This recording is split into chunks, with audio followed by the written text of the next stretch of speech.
राधे राधे दोस्तों, मैं कमला मौर्य अपने यूट्यूब चैनल पे आप सबका स्वागत करते हैं। दोस्तों फेसबुक पेज पे भी आप सबका स्वागत करती हूँ। आज लेके आई एक गारी गीत, कैसा लगा आप लोग कमेंट के माध्यम से ज़रूर बताना।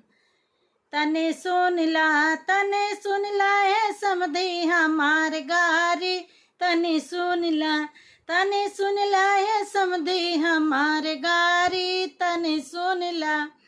समधी के बहिनी बोलै में तेज बतियावै में ते 900 गुंडा पटावै में तेज। तने सुन ला हो समधी हमार गारी, तने सुन ला है अगुआ हमार गारी, तने सुन ला।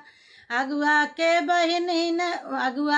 बहिनी बोलै में तेज बतियावै में ते 900 गुंडा पटावै में तेज। तने सुन ला ये अगुआ हमार गारी, तने सुन ला ये अगुआ हमार गारी, तने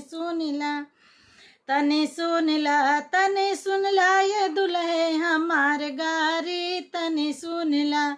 दुल्हे के बहिनी बोलै में तेज बतियावै में तेज, ओ तो 900 गुंडा पटावै में तेज। तने सुन ला ये दुल्हे हमार गारी, तने सुन ला ये दुल्हे हमार गारी, तने सुन ला।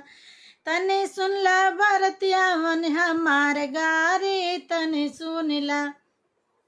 बरतियावन के बहिनी बोलै में तेज बतियावै में ते, हो तो गांव भर के लड़का पटावै में तेज। तने सुन ला बरती साल हमार गारी, तने सुन ला।